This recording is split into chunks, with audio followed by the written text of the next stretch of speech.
전화가 끊긴 밤, 수화기 저편에서 딸의 차가운 목소리가 남기고 간 공기가 방 안에 길게 눌어붙어 있었다.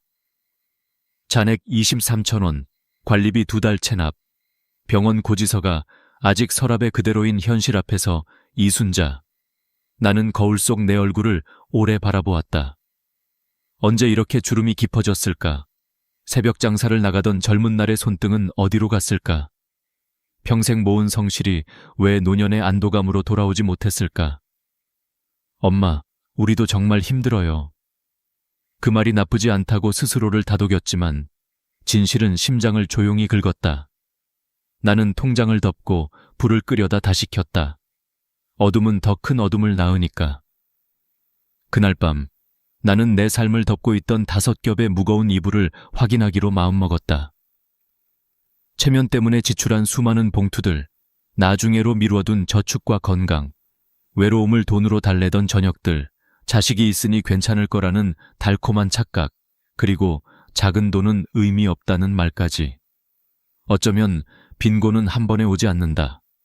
작은 새는 작고 보송한 구멍으로 들어온다. 그 새가 해마다 둥지를 틀면 어느 날 지붕이 주저앉는다. 나는 그 구멍의 이름을 알아보기로 한다. 계절은 가고 왔고, 명절은 지나갔고, 봉투는 늘었다. 어른인데 이 정도는. 남들 다 하는데, 얘들 창피하면. 그 말들은 내 입에서 나왔지만, 사실은 내 어깨를 내려앉히던 무게였다. 그 무게가 한 번도 의심받지 않았기에 더 위험했다. 나는 그날 밤 내 지출의 이유를 다시 썼다. 체면이라는 2글자를 지우고 형편이라는 2글자를 적었다. 어떤 사람들은 말한다. 늦었다고, 이 나이에 무엇을 바꾸냐고.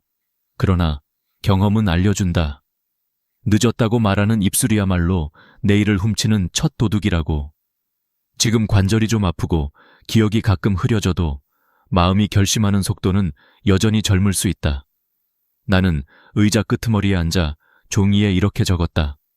오늘부터 5가지를 끊는다. 그리고 첫 줄에 이렇게 덧붙였다. 끊는다는 건 버리는 게 아니라 되찾는 것이다. 되찾아야 할 것은 자존심이 아니라 자존감, 체면이 아니라 평안, 남의 눈이 아니라 나의 숨이었다. 창밖에는 늦은 가을 바람이 불었다. 오래된 커튼이 흔들리고 싱크대 밑에서 묵직한 물소리가 똑똑 떨어졌다. 가난은 소리 없이 오지만 변화는 언제나 소리를 낸다. 연필 끝이 종이를 긁는 전진의 소리, 서랍을 열고 영수증을 모으는 움직임의 소리, 그리고 내 마음 어딘가가 이제 그만이라고 말하는 미세한 속삭임. 나는 결심을 실제로 만들기 위해 작게 움직였다. 지갑에서 카드를 꺼내어 노트 옆에 놓고 축의금 봉투가 든 서랍을 잠그고 내일 아침 동네 은행에 가서 자동이체 1만 원이라도 걸어두기로 했다. 적금은 금액보다 방향이 중요하다는 걸 늦게 배운 내가 먼저 증명해야 했다. 그 방향이 내일의 나를 향해 있다면 금액은 언젠가 따라온다. 외로움이 몰려올 때마다 친구에게 전화를 걸던 손가락은 잠시 멈췄다. 오늘은 대신 운동화를 꺼내 문 앞에 놨다. 습관은 다음 행동의 문을 미리 열어두는 작은 준비에서 시작된다. 아침에 신발이 보이면 발은 변명보다 빠르게 움직인다. 내일 10분만 걷자. 10분이 20분이 되고 20분이 한 달이 되면 병원비가 조금은 늦게 온다. 자식에게 기대던 마음을 내려놓는 연습도 그 자리에서 시작했다. 괜찮다. 엄마가 알아서 한다. 이 말을 머릿속에서 수십 번 되뇌었다. 효도는 자식의 몫이지만 존엄은 나의 몫이다. 나는 내 생활의 작은 수입원을 떠올렸다. 동네 슈퍼가 오전 타임 아르바이트를 구한다 했지. 체력이 허락하는 날 2시간만 서자. 돈의 액수가 아니라 나는 나를 먹여 살릴 수 있다는 감각이 필요했다. 그 감각은 다리가 휘청할 때 지팡이가 되어준다. 체면을 지키느라 쓴 돈들 사이에서 나는 정말 필요한 일과 보여주기 위한 일을 가르기로 했다. 다음 명절엔 직접 만든 장조림을 보낼 것이다. 값비싼 선물 세트 대신 손맛과 편지. 며느라기야, 너희도 부담이었지. 엄마가 음식으로 마음을 보낸다. 선물은 가격표가 아니라 천이 남아야 오래간다. 그리고 나는 나중에 라는 단어를 냉장고 문짝에서 떼어내어 쓰레기통에 던져 넣었다. 나중에는 오지 않는다. 오더라도 이미 늦은 나중이다. 내일이 오기 전에 오늘을 한 칸 당겨오는 방법은 의외로 단순하다. 지금 서 있는 자리에서 가능한 가장 작은 결정을 하는 것. 자동이체 10,000원, 물 1컵 대신 2컵, 엘리베이터 대신 계단 1층, TV 30분 끄고 창밖 보기 5분. 작다는 이유로 미뤄졌던 것들이 모여 내 삶의 결을 바꾼다. 작은 돈의 경신은 그동안 나를 가난하게 만들었지만 작은 변화의 경신은 내일의 가능성을 가난하게 만든다. 나는 눈을 감고 숨을 길게 들이켰다. 오래된 집안의 냄새에서 내 숨소리가 분리되는 느낌. 마음이 한톨 가벼워지자 불안의 얼룩이 어둠 속에서 형태를 잃어갔다. 그때 알았다. 불안은 지식이 아니라 행동으로 지워진다는 것을. 나는 자식에게 전화를 걸지 않았다. 대신 내일 은행, 모레 보건소, 주말 도서관, 월요일, 경로당 봉사 신청이라는 4개의 약속을 달력에 찍었다. 일정은 돈이 없어도 가질 수 있는 가장 강력한 자산이다. 일정이 있는 사람은 외로움과 소비의 유혹에서 한 발 더 멀어진다. 그리고 다시 통장을 열었다. 23000원. 숫자는 변하지 않았지만 표정은 조금 바뀌었다. 부족을 직시한 사람의 표정, 그러나 등이 고다진 사람의 표정. 나는 펜으로 통장 맨 끝에 작은 별표를 그렸다. 오늘 시작. 그 별표가 한 달 뒤, 3달 뒤, 내년 오늘 어떤 모양이 될지 나는 모른다. 하지만 이제는 안다. 내 인생의 방향키가 바뀌었음을. 체면에 바람이 불어도 나침반이 있는 배는 길을 잃지 않는다. 가난이 문을 두드려도 지키는 법을 아는 집은 쉽게 무너지지 않는다. 오늘 밤 끊긴 전화의 여우는 더 이상 상처가 아니라 출발선이었다. 내일 아침 나는 은행 문을 가장 먼저 열 것이고 돌아오는 길에 시장에 들러 콩나물 한 봉지를 살 것이다. 절약은 배고픔이 아니라 선택의 훈련임을 기억하기 위해. 그리고 현관 앞 신발을 가지런히 놓고 중얼거릴 것이다. 늦지 않았다. 지금이 제일 빠르다. 그 말이 진실이 되는데 필요한 것은 돈이 아니라 하루의 연습이다. 문을 닫자 방 안이 고요해졌다. 나는 불을 끄며 미소를 지었다. 오늘의 실패는 오늘로 끝났다. 내일의 나는 오늘보다 가벼울 것이다. 그리고 그 가벼움이 오래도록 나를 지켜줄 것이다. 체면이 밥 먹여주더냐. 어릴 때 어머니가 하시던 말이 이제야 가슴에 와닿는다. 평생 그 말을 흘려들었다.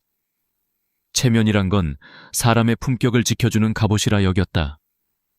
하지만 이제 보니 그 갑옷은 나를 서서히 가난으로 끌어당기는 쇠덩이였다. 나는 그 무게를 모르고 너무 오래 입고 다녔다. 명절이 다가오면 늘 백화점 지하식품관으로 향했다. 한우 세트, 굴비 세트, 홍삼 세트. 어른인데 이 정도는 해야지. 그 말이 입버릇처럼 나왔다. 카드값 고지서가 나올 때마다 심장이 철렁했지만 그래도 체면이 있으니까.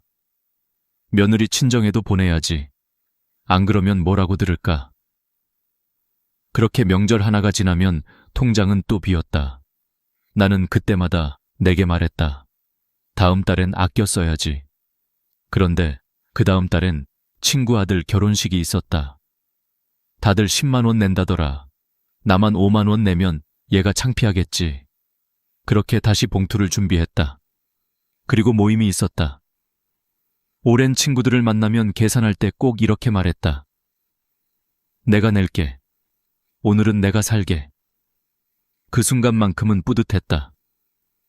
친구들이 웃으며 순자야, 역시 너밖에 없다 할 때 내 안의 허전함이 잠시 채워졌다. 그러나 그 허전함은 다음날 통장을 보며 다시 돌아왔다. 나중에 알았다.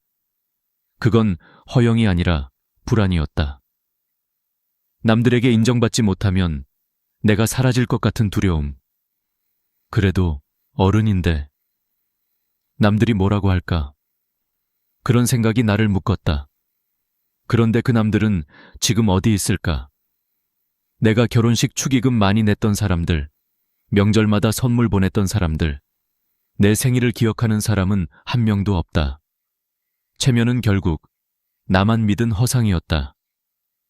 진짜 체면은 돈으로 사는 게 아니라 자신을 아는 데서 시작된다는 걸 이제야 배운다. 나는 그날 작은 실험을 했다. 친구 모임에서 식사 후 계산할 때 평소처럼 지갑을 열다가 이렇게 말했다. 오늘은 각자 계산하자. 나도 요즘 형편이 좀 그래서. 순간 공기가 잠시 멈췄다. 그런데 놀랍게도 아무도 이상하게 여기지 않았다. 그래, 그게 낫지. 요즘 다 힘들지. 친구들은 자연스럽게 계산서를 나눠 들었다. 그날 집에 돌아오는 길, 이상하게 마음이 편했다. 눈치 보지 않아도 되는 자유, 그것이 돈보다 더 큰 부자감이었다. 체면 소비를 멈추면 처음엔 허전하다. 그 허전함은 마치 내게서 뭔가 중요한 걸 잃은 듯한 기분이다. 하지만 시간이 지나면 그 빈자리에 진짜 관계가 들어온다. 비싼 선물 대신 정성을 보낼 때 사람은 물건보다 마음을 기억한다. 작년 명절, 나는 며느리에게 직접 만든 반찬을 보냈다. 장조림, 멸치볶음, 깍두기. 미안한데 큰 선물은 못 챙겼어. 대신 네가 좋아하는 반찬 만들었어. 그 말을 전하며 솔직히 불안했다. 혹시 섭섭해하면 어쩌지? 그런데 며느리에게서 전화가 왔다. 어머니, 너무 맛있어요. 사실 저희도 선물 주고받는 거 부담이었어요. 그 순간 마음 한쪽이 풀렸다. 진심이 통하면 체면은 필요 없다. 나는 이제야 깨달았다. 체면 소비는 결국 나를 지키기 위한 것이 아니라 남의 눈으로 나를 소비하는 것이었다. 진짜 품위는 돈으로 보여주는 게 아니라 내 형편을 솔직히 말할 수 있는 용기에서 나온다. 미안한데 이번에는 못 도와줄 것 같아. 요즘은 내가 좀 힘들어서. 이렇게 말할 수 있는 사람이 진짜 어른이다. 실제로 한국의 노후 파산 원인을 조사한 보고서가 있다. 65세 이상 파산자의 68%가 인간관계 유지비 때문에 재정이 무너졌다고 답했다. 명절 선물, 경조사비, 모임 비용이 대표적이었다. 평생 모은 돈이 사람들 사이에서 흩어졌다. 하지만 남은 건 관계가 아니라 고독이었다. 남들에게 잘 보이려는 그 마음이 결국 나를 더 외롭게 만든 것이다. 이제 나는 숫자를 다르게 본다. 명절 선물비 30만 원이면 국민연금 2개월치와 같다. 축의금 10만 원은 한 달 식비의 1/3이다. 체면이란 단어가 내 가계부에서 빠지자 숫자들이 현실로 바뀌었다. 나를 위한 돈, 건강을 위한 돈, 그리고 미래를 위한 돈이 다시 보이기 시작했다.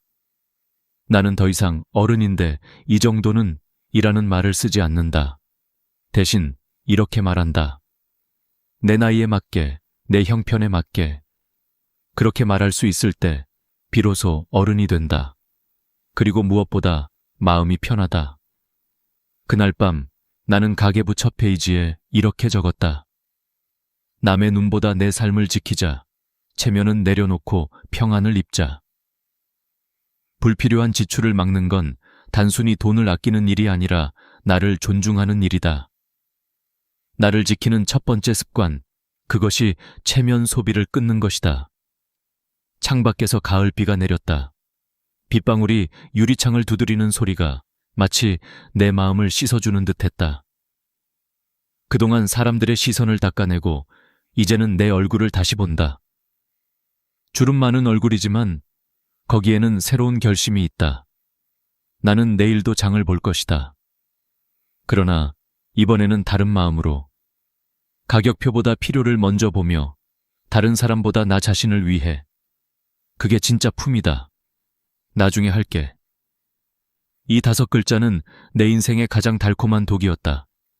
듣기엔 위로 같고 말하기엔 핑계 같고 결국엔 아무것도 남기지 않는 마법의 주문이었다.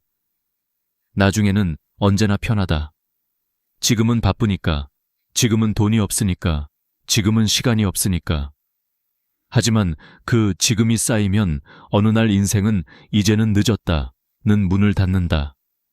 나는 그 문 앞에 선 적이 있다. 그리고 깨달았다. 나중에는 오지 않는다. 50대 중반의 박철수 씨를 처음 만났을 때 그는 내 옆집 사람이었다. 성실했고 돈도 잘 벌었고 가족도 화목했다. 하지만 그에게는 한 가지 병이 있었다. 바로 나중의 병.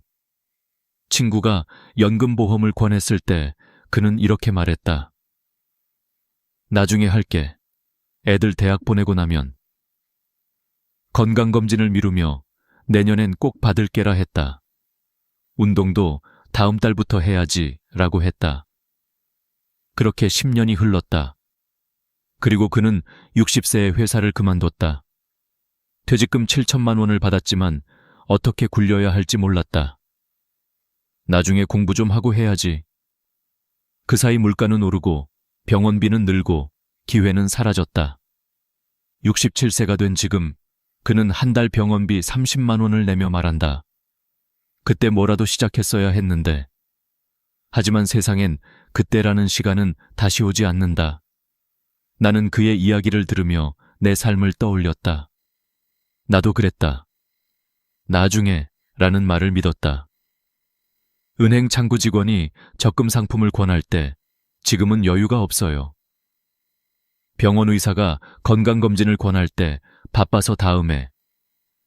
아이들 결혼 준비하느라, 명절 준비하느라, 일하느라 늘 지금은 나중을 위한 준비라고 믿었다. 그런데 아이들은 다 컸고 일은 끝났고 남은 건 나였다. 준비된 나가 아니라 미뤄진 나. 나는 그날 통장을 열었다.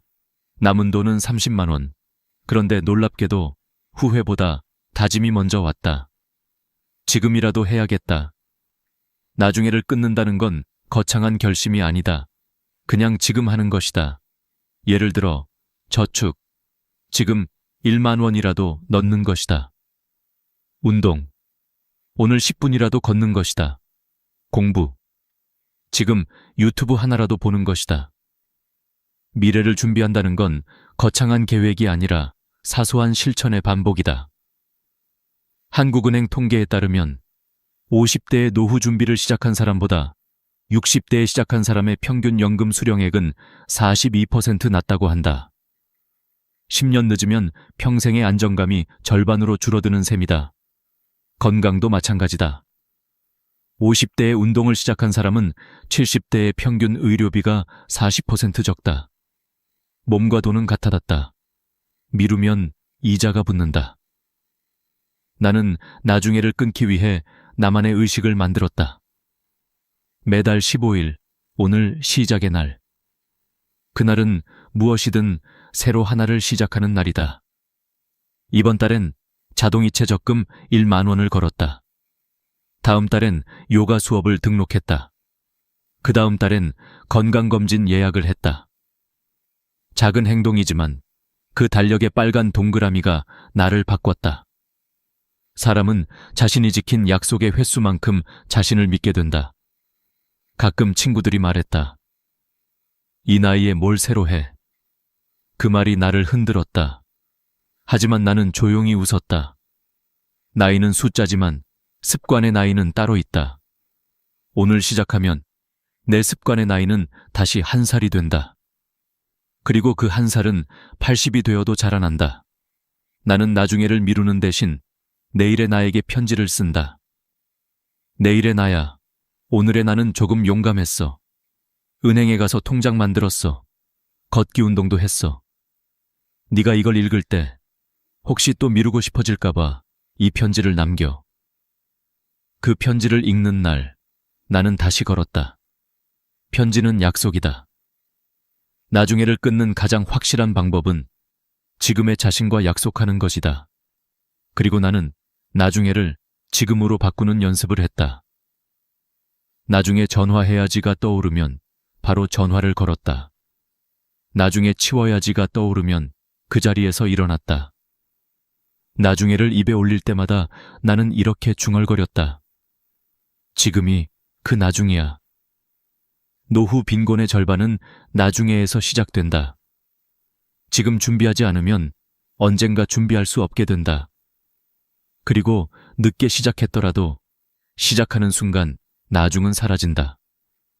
지금 이 글을 읽는 당신이 있다면 당신의 나중은 이미 오늘이 된 것이다. 나는 창문을 열었다. 찬바람이 얼굴을 스쳤다. 예전 같으면 감기 걸릴라 하며 닫았겠지만 오늘은 다르게 느꼈다.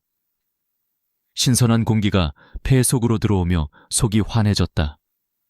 이게 바로 지금의 공기구나. 나는 그 공기를 깊게 들이마셨다. 내 삶에도 이런 바람이 필요했다. 지금 숨 쉬듯 지금 살기로 한 것이다. 그날 밤 나는 다짐을 적었다. 나중에를 버리면 오늘이 내 편이 된다. 이제 내 인생의 방향은 미루는 곳이 아니라 움직이는 곳으로 향하고 있었다. 감정이 돈을 지배하는 순간 인생의 방향도 함께 흔들린다. 나이가 들수록 돈보다 외로움이 더 무섭다는 말이 있다. 그건 사실이다. 외로움은 사람을 조용히 가난하게 만든다. 나는 그걸 69세 김영희 할머니의 이야기를 통해 똑똑히 보았다. 남편이 세상을 떠난 뒤 그녀는 혼자 남았다. 자식들은 모두 출가했고 하루 종일 집안은 고요했다. 아침에 일어나도 대화할 사람이 없고 밥을 먹어도 잘 먹었다는 말 한마디가 없다. 처음에는 자유로웠다. 이제 내 인생이다. 하지만 한 달이 지나자 자유는 곧 외로움으로 바뀌었다. 그녀는 친구들에게 전화를 걸었다. 오늘 점심 먹을래? 커피 한잔 할까? 내일은 같이 시장 갈래? 하루에 2번, 3번씩 약속이 생겼다. 그렇게 외로움을 피했지만 통장은 점점 얇아졌다. 점심 1만 원, 커피 5천 원, 노래방 2만 원. 하루 3만 원이 아무렇지 않게 나갔다. 일주일이면 20만 원, 한 달이면 70만 원. 그래도 즐겁게 살아야지. 그렇게 2년이 흘렀다. 그녀가 통장을 확인했을 때 남편이 남긴 5천만 원은 400만 원으로 줄어 있었다. 외로움은 소비를 부른다. 기분이 울적할 때 쇼핑을 하고 화가 날 때 술을 마시고 심심할 때 사람을 찾는다. 감정이 통장을 통제하면 재정은 감정의 노예가 된다. 김영희 할머니도 그랬다. 외로움을 달래기 위해 돈을 썼지만 돈이 줄어들수록 외로움은 더 커졌다. 결국 병원비가 필요할 때 도움을 청할 사람은 아무도 없었다. 친구들은 빨리 나으세요 라는 문자만 남겼다. 그녀의 이야기는 내 이야기이기도 했다. 남편이 떠난 후 나도 그랬다. 하루가 길었다. TV를 켜도 내용이 들어오지 않았다. 그래서 나는 밖으로 나갔다. 시장을 돌고 카페를 돌고 경로당을 돌았다. 그런데 어느 날 내 가계부를 보며 멈췄다. 한 달 지출이 60만 원. 생활비의 절반이 감정 소비였다. 그 순간 나는 깨달았다. 외로움을 돈으로 채우는 건 바닥난 독을 다시 채우는 일이라는 걸. 그날부터 나는 외로움을 다른 방식으로 다스리기 시작했다. 새벽에 일어나 동네 공원을 걸었다. 처음엔 10분만 걸었다. 이웃이 인사를 건넸다. 오늘도 일찍 나오셨네요. 그 한마디에 마음이 따뜻해졌다. 도서관에도 갔다. 책 냄새가 좋았다. 나와 비슷한 나이의 사람들이 조용히 책을 읽고 있었다. 거기서 생활 습관 개선이라는 책을 읽었다. 거기엔 이런 문장이 있었다. 사람은 외로움을 이길 때 돈이 아니라 리듬이 필요하다. 그 문장이 내 마음에 박혔다. 나는 매일의 리듬을 만들었다. 월요일과 목요일은 걷기, 화요일은 도서관, 수요일은 봉사활동, 금요일은 시장에서 장보기. 일정이 생기자 마음이 안정됐다. 돈을 쓰지 않아도 하루가 채워졌다. 특히 봉사활동은 내 마음을 새롭게 했다. 처음엔 두려웠다. 내가 남을 도울 수 있을까? 그런데 첫날 도시락을 나누며 한 노인이 내 손을 잡고 말했다. 고마워요. 덕분에 따뜻하네요. 그 말 한마디가 커피 10잔보다 달았다. 외로움은 사라지지 않는다. 다만 다른 의미로 바뀔 뿐이다. 그동안 나는 외로움을 피하려 했다. 하지만 이제는 외로움과 함께 산다. 외로움은 나를 사람들에게 이끄는 신호였다. 단지 그 신호를 돈으로 오해했을 뿐이다. 이제는 그 신호가 오면 나는 봉사 신청서를 꺼낸다. 혹은 요리책을 연다. 내 마음을 채우는 가장 값싼 방법은 움직이는 것이었다.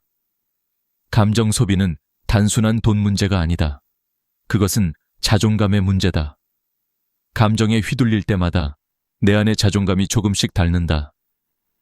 반대로 감정을 이기면 자존감이 자란다. 자존감이 높아지면 통장은 비지 않는다. 그건 수입이 늘어서가 아니라 불필요한 지출이 줄어서다. 나는 이제 기분이 안 좋을 때 이렇게 중얼거린다. 오늘은 내가 나를 위로하자. 커피 대신 따뜻한 물을 끓이고 쇼핑 대신 일기를 쓴다. 일기장에 이런 문장을 썼다. 외로움은 나쁜 게 아니다. 나를 다시 사랑하라는 신호다. 감정이 날 흔들 때 나는 걷는다. 바람이 머리를 식히고 햇빛이 마음을 말려준다. 그렇게 걸으며 나는 마음속에서 돈보다 더 큰 부를 찾는다. 평안이라는 이름의 부자. 이제 나는 친구들에게 자주 연락하지 않는다. 하지만 필요한 사람들과는 꾸준히 만난다. 돈이 아닌 진심으로 이어진 관계는 오래 간다. 그리고 집에 돌아와 통장을 보면 마음이 편하다. 잔액이 늘어난 게 아니라 마음의 빚이 줄었기 때문이다. 외로움은 피할 수 없다. 그러나 그걸 돈으로 막을 필요는 없다. 나이가 들수록 돈보다 중요한 건 마음의 균형이다. 감정이 내 지갑을 지배할 때 삶은 불안해진다. 하지만 내가 감정을 다스릴 때 지갑도 마음도 평안해진다. 나는 오늘 일기 마지막 줄에 이렇게 적었다. 감정을 쓰면 돈이 줄고 감정을 다스리면 삶이 늘어난다. 그리고 작은 미소를 지었다. 외로움은 여전히 내 옆에 있지만 이제 그건 적이 아니라 친구다. 그 친구 덕분에 나는 오늘도 걷는다. 노년의 가장 큰 착각은 아직 괜찮다는 자기 위안이었다. 몸이 조금 아파도 그냥 나이 탓이지. 기억이 흐릿해져도 요즘 다 그렇다 하며 넘겼다. 하지만 그 작은 방심이 인생을 뒤흔든다는 사실을 나는 너무 늦게 알았다. 내 친구 정분자 씨는 72세, 평생 건강했다. 매일 새벽마다 걷고 밥도 규칙적으로 먹었다. 그런데 작년 가을 잠자던 중 갑자기 어지럼증을 느꼈다. 잠깐만 쉬면 괜찮겠지. 하지만 다음 날에도 증상은 나아지지 않았다. 병원에 가니 의사가 말했다. 고혈압이 심하네요. 당장 입원하셔야 합니다. 그녀는 놀랐다. 나는 멀쩡한데요? 그러나 CT 결과는 냉정했다. 뇌혈관이 좁아지고 있었다. 의사는 단호하게 말했다. 1년만 더 미뤘으면 큰일 날 뻔했습니다. 그녀는 입원 중에 내게 이런 말을 했다. 나도 늘 나중에 건강검진 받아야지 했거든. 그런데 나중에가 안 오는구나. 그 말을 듣는 순간 내 심장이 철렁했다. 나도 5년째 건강검진을 미루고 있었다. 그날 밤 나는 다짐했다. 건강을 빚으로 남기지 말자. 우리는 돈 빚은 무서워하지만 건강 빚은 무심히 쌓아간다. 그런데 그 빚이 가장 무섭다. 돈은 갚을 수 있지만 건강은 갚을 시간이 없다. 건강검진 예약을 하러 병원에 갔을 때 간호사가 물었다. 특별히 불편한 곳 있으세요? 나는 잠시 멈췄다가 대답했다. 지금은 없어요. 근데 나중엔 있을 것 같아요. 간호사는 미소를 지으며 말했다. 그게 바로 지금 오셔야 하는 이유예요. 그 말이 내 가슴에 꽂혔다. 한국보건사회연구원의 통계에 따르면 65세 이상 고령자 중 건강검진을 정기적으로 받는 사람은 27%에 불과하다. 나머지 73%는 몸이 괜찮아서, 귀찮아서, 돈이 아까워서 미룬다고 한다. 그러나 역설적이게도 이 73%가 병원비의 80%를 차지한다. 조기 발견의 기회를 잃으면 치료비가 5배로 늘어난다. 결국 미루는 습관이 병보다 더 큰 병을 만든다. 나도 그랬다. 평소에 운동하니까 괜찮겠지라며 스스로를 속였다. 하지만 검진 결과는 냉정했다. 콜레스테롤 수치가 기준보다 높았다. 의사는 말했다. 지금이라도 조심하시면 됩니다. 다행이었다. 그날 이후 나는 삶의 리듬을 완전히 바꿨다. 늦게 자던 습관을 버리고 매일 아침 6시에 일어나 30분씩 걷기 시작했다. 처음엔 힘들었다. 하지만 2주가 지나자 숨이 덜 찼고 한 달이 지나자 얼굴빛이 달라졌다. 건강은 결국 습관의 누적이었다. 약이 아니라 반복이 나를 살렸다. 그래서 나는 생활 예금을 만들었다. 돈이 아니라 습관을 저축하는 통장이다. 거기엔 이렇게 적었다. 아침에 일어나면 물 한 잔, 30분 걷기, 염분 적게, 하루 한 번 웃기. 그 통장은 이자가 붙지 않지만 내 삶을 늘려주는 힘이 있었다. 가끔 친구들이 말했다. 이 나이에 뭐가 달라지겠어? 하지만 나는 웃었다. 바뀌는 건 나이보다 마음이야. 진짜 노화는 세포가 아니라 의지가 멈출 때 시작된다. 나는 병원 대기실에서 많은 사람을 보았다. 대부분 젊을 땐 괜찮았는데 라고 말했다. 그 말 속엔 후회가 가득했다. 우리는 언제나 건강할 때가 당연하다고 착각한다. 하지만 당연한 건 없다. 건강은 지켜야만 남는 유일한 자산이다. 그 후 나는 집안도 정리하기 시작했다. 약통을 열고 유통기한이 지난 약을 버렸다. 냉장고 속 오래된 반찬통도 버렸다. 건강은 음식과 환경에서 시작된다는 걸 배웠기 때문이다. 깨끗한 집은 깨끗한 몸을 만든다. 반찬통이 비워지자 마음도 가벼워졌다. 그리고 어느 날 나는 공원에서 노부부를 보았다. 두 사람은 천천히 걸으며 손을 꼭 잡고 있었다. 남편이 아내에게 말했다. 당신 덕분에 병원 가서 살았잖아. 아내가 웃으며 대답했다. 건강은 결국 사랑이야. 그 말을 듣는 순간 가슴이 뭉클했다. 건강은 자신을 위한 게 아니라 사랑하는 사람을 위한 약속이었다. 이제 나는 건강검진을 무서워하지 않는다. 오히려 감사하다. 그건 내 몸이 나에게 보내는 편지이기 때문이다. 나 아직 괜찮니? 그 편지에 대답하는 게 건강검진이다. 나는 오늘 일기 마지막 줄에 이렇게 적었다. 몸을 돌보는 건 생명을 사랑하는 예의다. 이제 나는 매년 내 몸에게 예의를 다하기로 했다.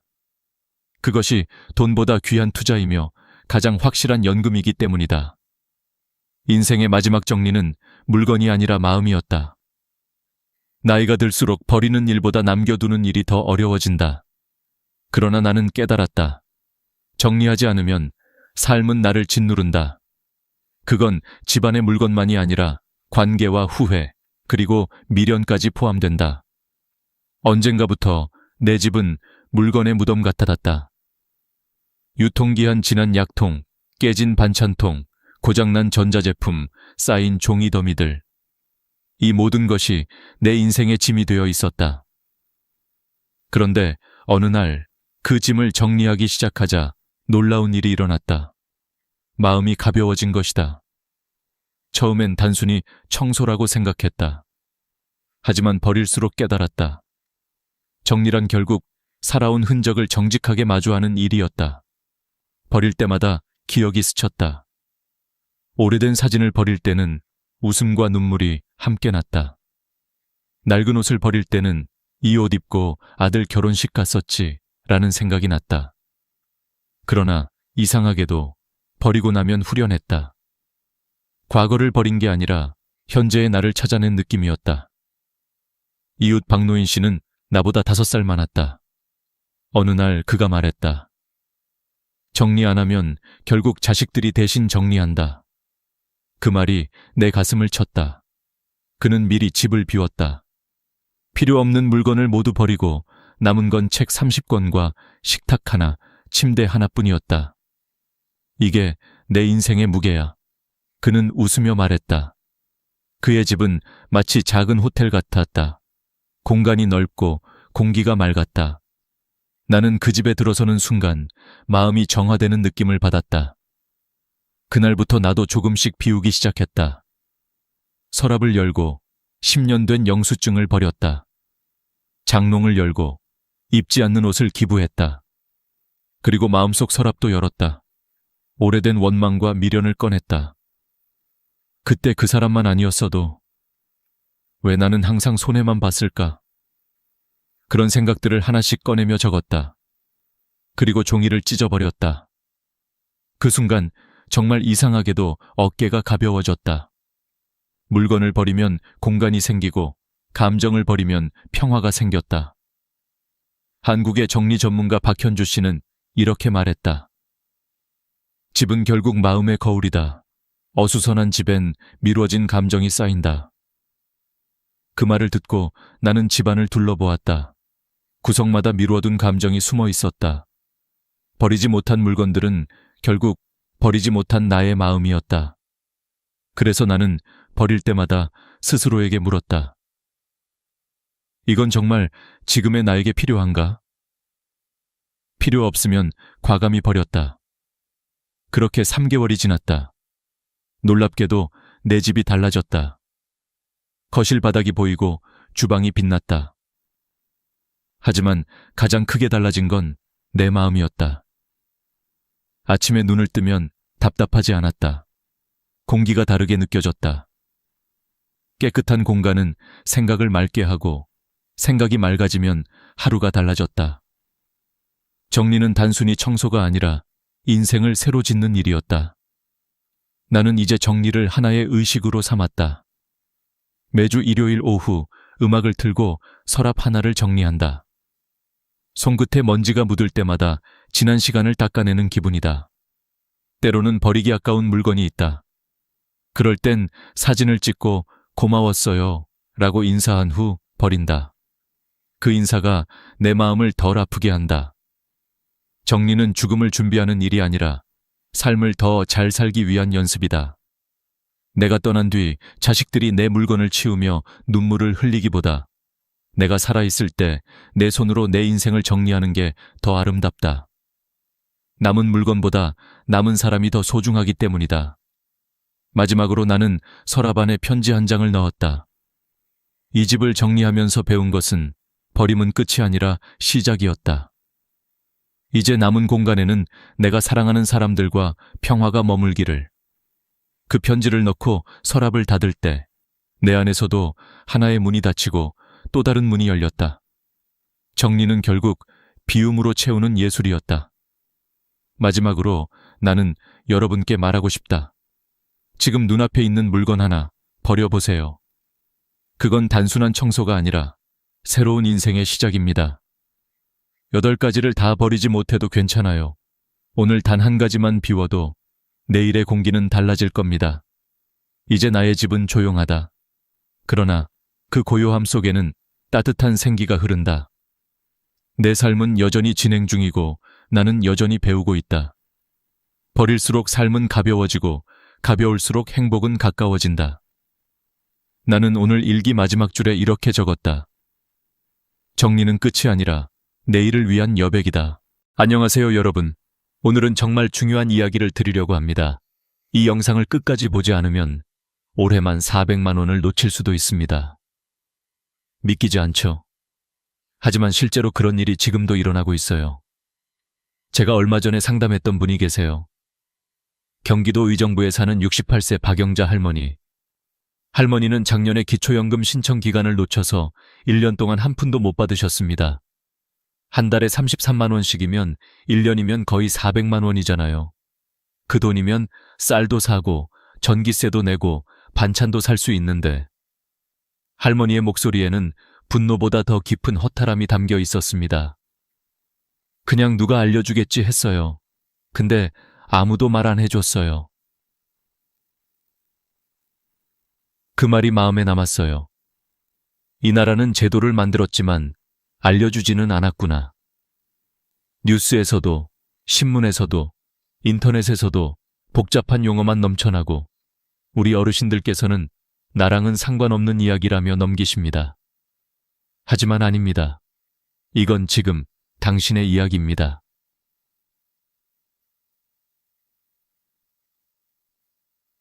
11월부터 우리 어르신들에게 삶을 바꿀 5가지 정책이 새로 시작됩니다.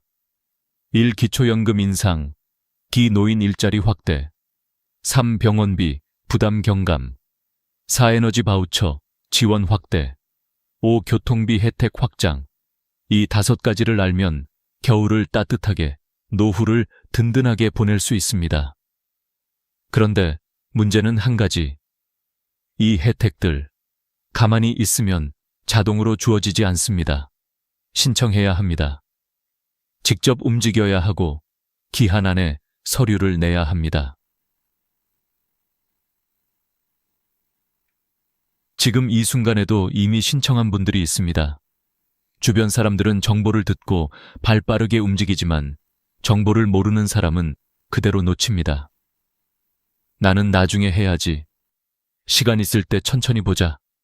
그 말 한마디 때문에 1년치 혜택을 잃을 수도 있습니다. 할머니가 마지막에 이렇게 말씀하셨어요. 평생 세금 내고 일했는데 필요할 때 못 받으니까 억울하더라고요. 그 말이 가슴 깊이 박혔습니다. 그분만 억울해야 할까요? 아닙니다. 국가가 만들어 놓은 혜택을 몰라서 받지 못하는 우리 모두의 문제입니다. 그래서 오늘은 제가 직접 알려드리겠습니다. 어디서, 어떻게, 무엇을 신청해야 하는지 이 영상을 보시는 당신은 더 이상 놓치지 않게 될 거예요.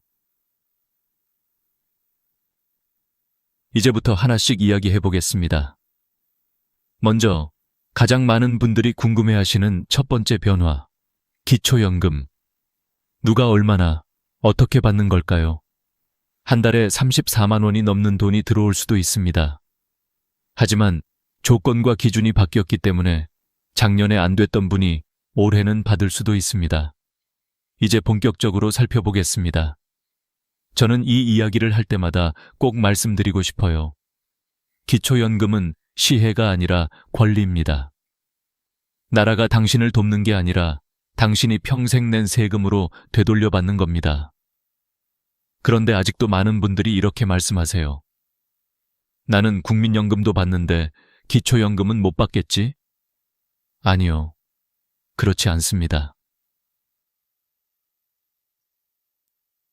2025년부터 기초연금 금액과 기준이 모두 바뀌었습니다. 이제는 최대 310원. 10년 전에는 20만 원이었는데 물가와 생활비 상승을 반영해 무려 14만 원이나 올랐습니다. 정부가 그만큼 노후 빈곤을 줄이기 위해 노력하고 있다는 뜻이죠. 하지만 여기서 중요한 건 최대라는 단어예요. 모든 분이 34만 원을 받는 건 아닙니다. 소득이 있거나 국민연금을 많이 받는 분은 감액이 됩니다. 예를 하나 들어볼까요? 부산에 사는 70세 이순희 할머니. 젊었을 때 직장 다니며 국민연금을 꼬박꼬박 냈습니다. 지금은 국민연금으로 한 달에 50만 원을 받으시죠. 그래서 기초연금은 34만 원 전액이 아니라 약 15만 원만 받습니다.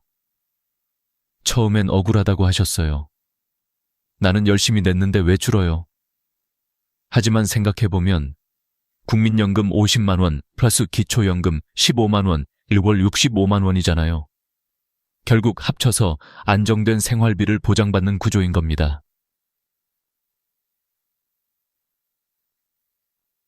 또 한 가지 좋은 소식이 있습니다. 기초연금의 소득 기준이 15만 원 상향되었습니다.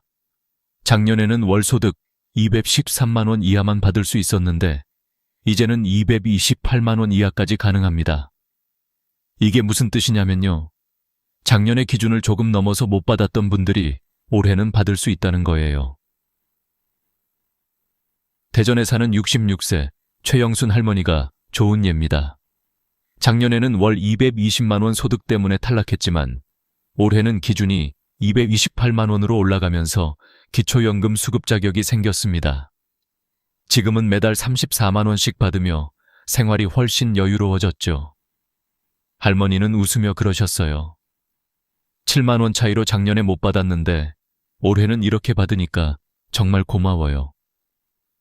이 한마디가 제 마음을 따뜻하게 했습니다. 기초연금의 진짜 의미는 돈이 아니라 마음의 여유입니다. 내가 잊힌 존재가 아니라는, 사회가 나를 기억하고 있다는 증거죠. 그럼 나는 받을 수 있나? 확인해 봅시다. 방법은 아주 간단합니다. 1. 나이 조건. 만 65세 이상이어야 합니다. 생일이 지나야 신청할 수 있습니다. 생일 한 달 전부터 미리 신청 가능합니다. 2. 소득 조건. 월소득 인정액이 기준 이하여야 합니다. 이건 월급뿐 아니라 집, 땅, 예금 등 재산도 반영됩니다. 혼자 사는 분 기준으로 228만 원 이하, 부부 기준으로는 365만 6천 원 이하면 가능합니다. 3. 신청 방법.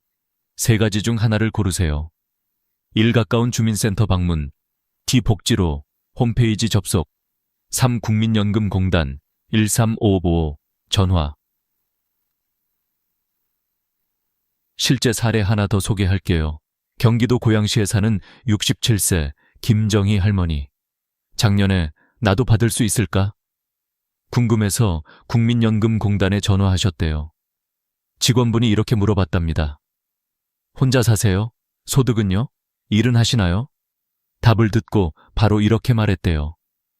할머니, 자격되세요. 내일부터 신청하셔도 됩니다. 그날 바로 주민센터로 가서 신청서를 내셨고 다음 달부터 매달 34만 원씩 통장에 들어오기 시작했습니다. 그녀는 말했습니다. 전화 한 통으로 이렇게 인생이 달라질 줄 몰랐어요. 그 말이 정말 인상 깊었어요. 여러분, 지금이라도 늦지 않았습니다. 작년에 안 됐던 분도 올해는 받을 수 있습니다. 조건이 완화됐고 금액도 올랐습니다. 지금 바로 확인해 보세요. 전화 한 통이면 됩니다. 저 기초연금 받을 수 있나요?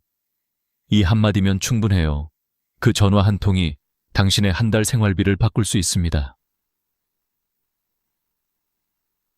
자, 이제 두 번째 이야기로 넘어가 볼까요? 일할 수 있는 어르신들에게는 더 좋은 소식이 있습니다. 110만 개의 노인 일자리가 열렸습니다. 그중에는 하루 3시간만 일하고 29만 원 받는 일도 있고 전문직으로 76만 원 받는 자리도 있습니다. 다음은 일하러 나가고 싶은 어르신들에게 꼭 필요한 이야기입니다. 노후의 가장 큰 걱정은 돈보다도 외로움이라고들 하죠.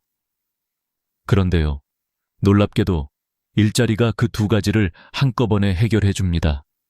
소득도 생기고 사람도 만나고 삶의 의미도 되찾을 수 있으니까요. 2025년 기준으로 노인 일자리가 무려 110만 개로 늘어났습니다. 작년보다 7만 개나 많아요.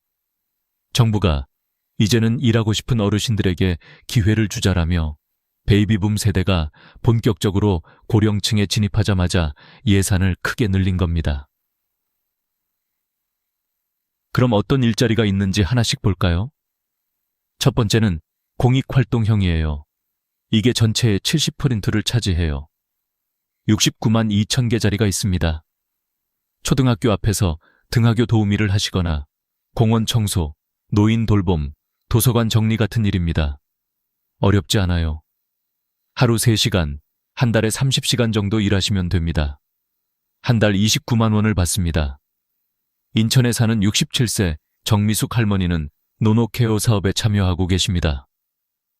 노인이 노인을 돌보는 일. 정말 멋지지 않나요? 일주일에 3번, 혼자 사는 80대 어르신 댁을 방문해 안부를 묻고 밥 드셨는지, 약 챙기셨는지 확인해드리죠. 할머니는 말씀하셨어요. 돈도 좋지만 사람을 도우니까 내가 살아있는 것 같아요. 그 말에 눈물이 핑 돌았어요. 두 번째는 사회 서비스형입니다. 이건 좀 더 전문적인 일입니다. 요양원, 어린이집, 복지시설 등에서 보조교사나 돌봄 도우미로 일합니다.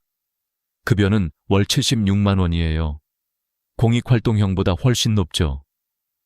서울 노원구의 65세 김영희 할머니는 작년에 어린이집 보조교사로 일하셨습니다. 아이들과 함께 노래 부르고 점심시간에는 식사 도와드리고 낮잠 시간엔 이불을 덮어주셨죠. 하루가 너무 빨리 가요. 아이들 웃음소리가 제 젊은 시절 같아요. 그녀는 그렇게 말했습니다. 기초연금 34만 원과 합치면 월 110만 원이 넘어요. 이제 생활비 걱정 안 해요. 손주 용돈도 줘요. 이게 바로 일하는 행복입니다. 세 번째는 민간형 일자리입니다. 이건 실제 기업이나 상점에서 일하는 거예요. 편의점, 마트, 주유소, 경비, 청소, 사무보조 등등 다양합니다. 이건 최저임금 이상 받습니다. 하루 4시간만 일해도 월 100만 원이 넘습니다. 수원에 사는 71세 박철수 할아버지는 아파트 경비원으로 일하고 계세요. 아침 8시에 출근해서 저녁 5시에 퇴근해요. 입주민들이 항상 고맙습니다. 인사할 때마다 힘이 나요. 할아버지는 한 달에 180만 원을 받습니다. 나이 들어서도 이렇게 일할 수 있다는 게 감사해요. 이젠 손주들 용돈도 주고 아내랑 여행도 다녀요. 그 미소에는 자존감이 가득했습니다. 자, 이제 중요한 건 어떻게 신청하느냐입니다. 이건 생각보다 간단하지만 빨리 해야 합니다. 신청 자격. 대부분 만 65세 이상이지만 일부 사회 서비스형은 만 60세부터 가능합니다. 신청 시기. 매년 12월부터 다음 해 1월 사이. 일찍 신청할수록 합격 확률이 높습니다. 울산의 68세 이경수 할머니는 작년에 12월 말에 신청했다가 대기 번호를 받았어요. 결국 3월에서야 일자리를 시작했죠. 2달치 월급을 그냥 날렸어요. 그러니 이번엔 꼭 12월 초에 신청하세요. 신청 방법. 가까운 주민센터, 노인복지관, 대한노인회에서 직접 신청. 인터넷으로는 노인 일자리 홈페이지에서도 가능합니다. 준비 서류, 신분증, 통장 사본, 자격증 있을 경우.